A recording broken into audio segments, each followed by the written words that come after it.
네, 안녕하십니까 모토라인 시청자 여러분. 오늘은 BM740Li 이 차 새로 나왔는데 어떻게 바뀌었는지 하체도 살펴보고, 그리고 이제 엔진이랑 트랜스미션은 어떻게 바뀌었는지 한번 같이 보시도록 하겠습니다. 엔진은 이제 B58 엔진이라고 지금 이제 새로 나온 엔진이에요. 기존 N54랑 N55를 이제 업그레이드한 버전이라고 보시면 되는데, 위에 이제 헤드가 엄청 두꺼워졌고, 이제 서지 탱크 자체도 이제 플라스틱으로 바뀌었는데, 서지 탱크 안에 순행식 인터쿨러가 내장되어 있습니다. 터보차저에서 과급되는 그 과급 라인이 엄청 짧아요. 공기를 냉각시키는 인터쿨러가 BMW는 원래 공냉식만 사용했습니다. 그러니까 공냉식을 사용하려면 이쪽 전치식으로 인터쿨러가 장착되어야 돼요. 그래서 이 라인이 상당히 길었습니다. BMW는 지금 신형 BM 엔진들이 순행식으로 가고 있어요. 근데 순행식으로 가면서 이 라인 길이가 엄청 짧아졌습니다. 엄청 짧아서 이제 터보 렉이나 그 앞쪽으로 인터쿨러를 장착하면서 이제 무게 배분이 굉장히 불리했는데, BMW가 늘 추구하는 무게 배분은 50대 50입니다. 그거를 굉장히 추구해요. 근데 그 추구하는 게 엔진의 위치도 추구하고, 엔진의 부품들도 뒤쪽으로 무거운 걸 장착하려고 하는 그런 노력들이 보여집니다. 그리고 B58 엔진은 이제 기존 N54, N55 엔진처럼 이제 오픈 데크가 아니에요. 오픈 데크는 이제 실린더 양쪽이 개방되어 있는 구조입니다. 그 오픈 데크 구조들은 이제 냉각수 흐름이 원활하고 엔진을 엄청 가볍게 만들 수 있어서 많은 브랜드가 사용하는 방식이에요. 굳이 나쁘다고 하면은 엔진 강성이 떨어져요. 떨어진다는 게 양 사이드가 트여져 있기 때문에 실린더 자체가 엄청 고압을 사용하는 디젤이나 그리고 고출력을 내는 터보차에는 오픈데크 블럭을 사용하지 않습니다. 그래서 실제로 이제 S54, S55 엔진이 있어요. 이게 M3, M4 엔진인데, M3, M4 엔진은 클로즈덱입니다. 그러니까 같은 엔진이라고 해도 블럭을 바꾼 거예요. 그리고 이제 클로즈덱 엔진 같은 경우는 장점이 그런 엔진 강성이 좋고 높은 부스트압을 대응할 수 있다는 그런 장점이 있지만, 단점은 냉각수 흐름이 좋지 못해서 별도의 냉각 라인을 제어하는 유닛을 달아야 됩니다. 그래서 약간 구조가 조금 복잡해지고 추가 부품이 들어가지만, 이제 더 높은 출력을 요구하는 엔진들은 아직 클로즈덱을 선호하고 있습니다. 실린더는 아크 와이어 특수 코팅이 되어 있습니다. 그 코팅 두께는 0.3mm라고 BMW가 발표했고, 그러니까 쉽게 설명드리면 저희 스프레이로 자동차 도장하듯이 그런 스프레이로 실린더 내부를 철로 코팅한 거예요. 철로 코팅을 해서 이제 매끄럽게 가공을 하는데, 요거 공법은 BM도 사용을 하고 벤츠도 사용하고, 그 기술이 지금은 되게 상용화됐고 점차 이제 자동화로 생산하다 보니까 요즘은 모든 BMW 차도 그렇고 벤츠도 그렇고 그 실린더 내부 코팅을 따로 합니다. 그리고 이 엔진 B58 엔진은 지금 수프라, 신형 수프라에도 탑재되는 엔진이에요. 그러니까 출력도 똑같고 토크도 똑같이 나와요. 그냥 BM에서 엔진을 사다가 이제 차체도 Z4랑 공유를 하는 거 보면 BM과 무슨 협력 관계를 이루고 있는 것 같아요. 그리고 B58 엔진은 굉장히 롱 스트로크 엔진입니다. 보호가 있고 그 보호 안에서 피스톤이 움직이는 거리가 있는데, 이 엔진은 상당히 길어요. 보호가 82mm고 스트로크가 94.5입니다. 그러니까 롱 스트로크 엔진은 고회전에 불리하기 때문에 사용을 안 하는데, 이 엔진의 롱 스트로크 엔진을 채택한 이유는 이렇게 궁극적으로는 이제 엔진을 가볍게 만들기 위해서고, 이게 이제 실린더 보호가 크면 실린더와 실린더 간격이 좁은 거예요. 그래서 이 좁은 간격이 굉장히 약해지는 단점이 있어요. 그래서 보호가 키우면 이 실린더 간격 때문에 더 넓게 배치를 해야 돼요. 넓게 배치하다 보면 엔진이 길어지는 거예요. 그것 때문에 그냥 스트로크를 길게 만들어서 엔진 강성을 키웠다라고 얘기를 해요. 직렬 육개통들의 늘 문제되었던 단점, 이제 캠샤프트가 너무 길어서 오는 캠샤프트 파손, 그리고 캠샤프트의 떨림, 그리고 크랭크 축이 길어서 생기는 크랭크 축의 파손이 있었어요. 근데 그 강성을 키우기 위해서 엔진을 컴팩트하게 밀어 넣다 보니까 보호를 줄이고 스트로크를 길게 가져갔다고 해요. 그리고 이 차에 적용된 엔진이 터보, 이제 원 터보인데, 터보가 하나인데 터보 사이즈가 엄청 큽니다. 초반에 터보 렉이 있어요.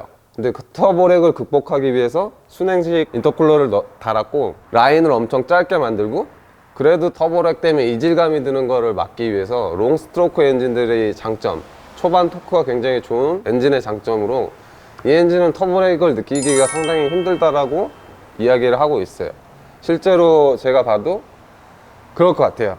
지금 말씀드린 스트로크나 보어는 저희 모책 채널에 배기량 편에 올라가 있으니 참 궁금하신 분들은 참고해서 보시면 됩니다. 그리고 BMW가 지금 해선 안 될 짓을 또 했어요. 그게 이제 아우디랑 똑같이 타이밍 체인을 뒤로 보냈습니다. 뒤로. 그러니까 지금 엔진 앞쪽에 캠샤프트 스프로켓 장치랑 타이밍 체인, 펌프 이걸 전부 다 엔진 뒤쪽으로 보냈습니다. 굳이 뒤로 보낸 이유가 이제 엔진 무게중심 때문에 뒤를 보냈고, 그러니까 BMW는 옛날에 바너스 이슈가 있었어요. 바너스가 잦은 고장을 일으켰고 주기적으로 조정을 해줘야 되는 장치였거든요. 근데 그 장치를 뒤로 보냈다는 거는 바너스의 완성도를 더 높여서 더 이상 그런 트러블은 없을 거다라고 발표를 했는데, 아우디도 똑같이 그런 발표를 했습니다.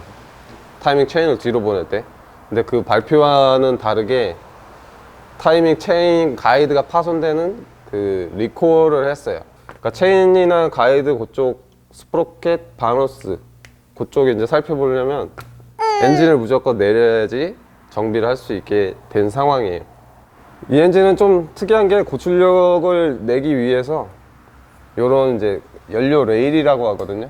연료 고압 레일 자체에 인젝터가 바로 다이렉트로 박혀 있어요. 그러니까 레일에 인젝터가 바로 박혀 있어서 응답성도 좋고, 그래서 고출력을 지향한다라고 숨은 포인트가 몇몇 군데 보여요. 그리고 이 엔진은 크랭크랑 커넥션 로드가 단조입니다. 단조. 그러니까 고출력 엔진인 걸 어느 정도 이런 디테일들에서 찾아볼 수가 있습니다. 그럼 만약에 이런 플래그십 7이나 뭐 S클래스를 사신다면 가솔린 부스터가 디젤 부스터? 가솔린으로 사요. 이 급을 산다는 것 자체가 더 이상 연비는 신경이 안 쓰이는 단계잖아요. 근데 지금 S클래스랑 경쟁하기 위해서 얘가 나온 건데, S클래스는 V6를 사용한단 말이에요. 그 정숙성은 아직까지 얘가 못 깨고 있어요. 왜냐면 얘가 2,000대뿐이 안 팔리잖아요, 1년에. 근데 S클래스는 10,000대 넘게 팔리니까. 그러니까 회사 오너들이 S클래스를 굳이 타는 이유는 무언가 자기 결정을 하거나 생각을 할 때 그 차가 자기를 방해하지 않기 때문에 S클래스를 타는 거예요. 전기차도 그게 대세죠. 만약에 테슬라가 나오면 그런 사람들은 다 전기차 대형 세단을 사겠죠. 근데 전기차가 아직 이 대형 세단이 안 나오잖아요.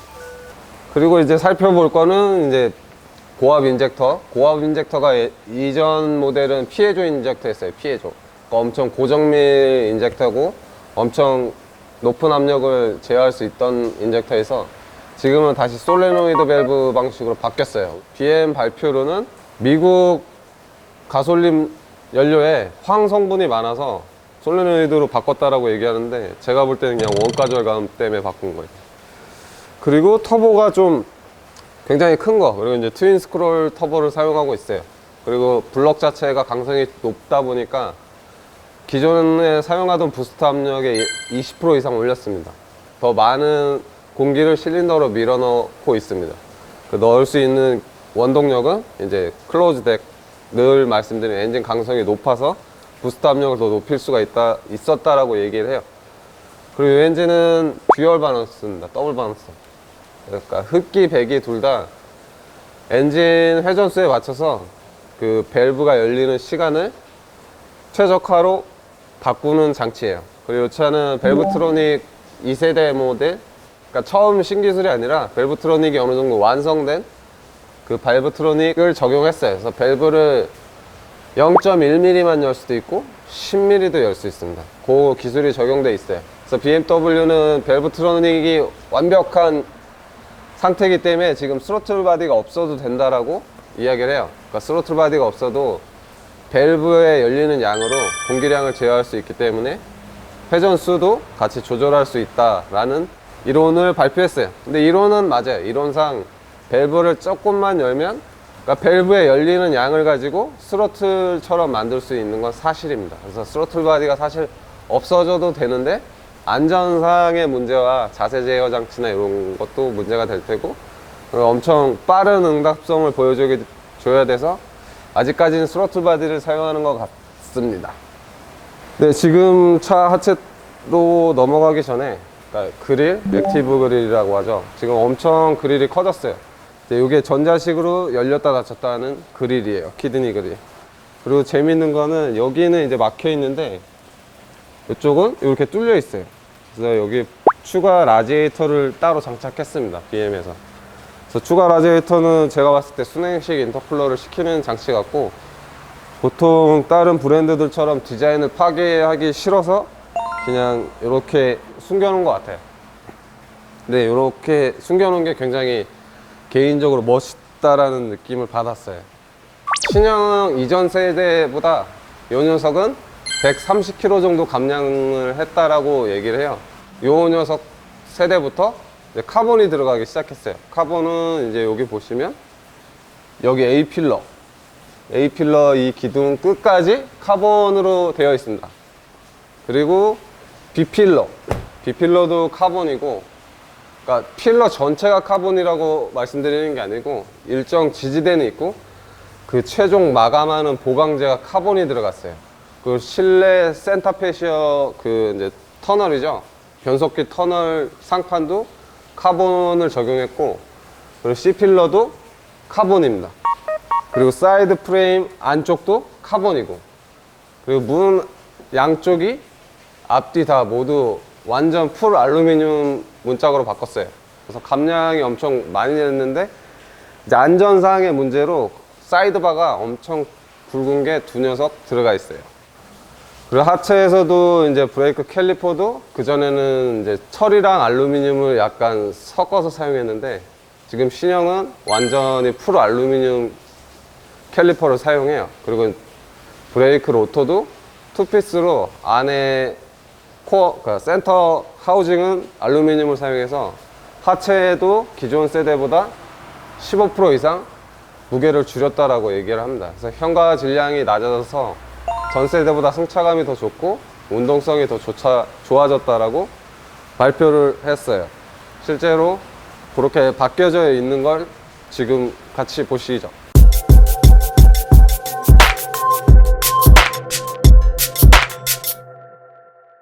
네, 하체로 왔습니다. 하체로 왔는데 하체가 엄청 잘 돼 있어요. 하체가 잘 돼 있다라는 게 커버가 엄청 잘 돼 있습니다. 완전 뒤에까지 다 마감을 했고, 하체 구조가 완전 이렇게 일자고 공기의 방향을 설정해 줄 수 있는 그런 가이드 핀도 있습니다. 그러니까 독일 차들은 이런 게 기본이에요. 기본. 이렇게 되어 있는 이유는 이제 공력 상승이라 그래서 공기 저항이 엄청 적어지는 효과가 있어요. 그래서 이 독일 애들은 차를 사면 무조건 아우토반 가서 길들이기를 하잖아요. 그러니까 길들이기 할 때도 뭐 걔네는 막 200km, 300km, 그러니까 차가 나갈 수 있는 한계 속도까지 전부 다 주행을 해보는 그런 부러움이 있습니다. 근데 걔네들은 엄청 고속으로 주행을 하고 운행을 하기 때문에 이런 공기역학적인 부분이 굉장히 많은 도움을 줘요.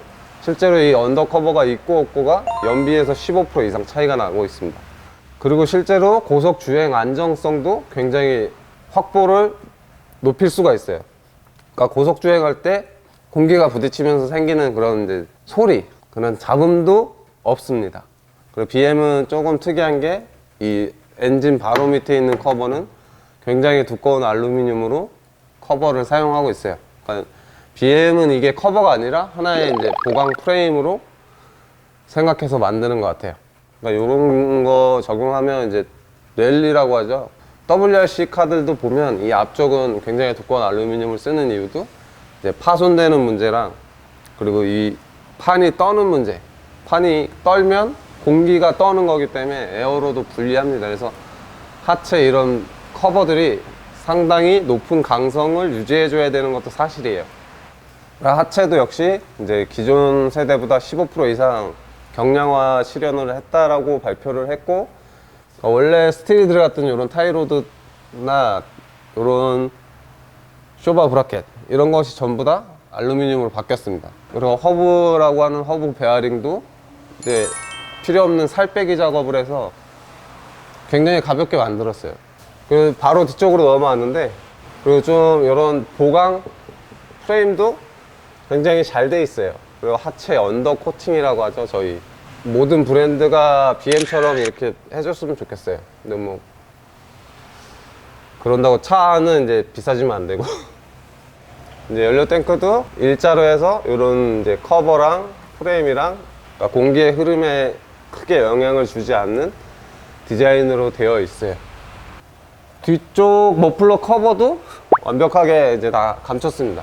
마감이 굉장히 잘 돼 있어요. 그리고 좀 특이한 거는 이제 크로스 뒤에 멤버인데, 뒤에 멤버를 완전 통 알루미늄으로 사용을 했습니다. 그래서 강성도 엄청 키운 것 같고 경량화도 그만큼 많이 실현을 한 것 같아요. 얘가 S클래스보다 180kg 이상 가볍거든요. 가벼운 이유가 이런 데에서 나오는 것 같아요. 경량화를 엄청나게 신경 쓴 모델인 거는 사실입니다. 네, 뭐 지금 7 시리즈 같이 함께 보셨는데, 뭐 지금 페이스리프트 되기 전 이전 모델도 충분히 완벽한 모델이었고 좋은 모델이었어요. 근데 지금 신형 S클래스 타겟으로 완전 공격적으로 나온 것 같은데 조금 더 좋은 인기를 끌 것 같긴 합니다. 알겠습니다. 수고하셨습니다. 네, 수고하셨습니다. Rise above and let it glow. Just know that it's never too late to make a change. Crashing by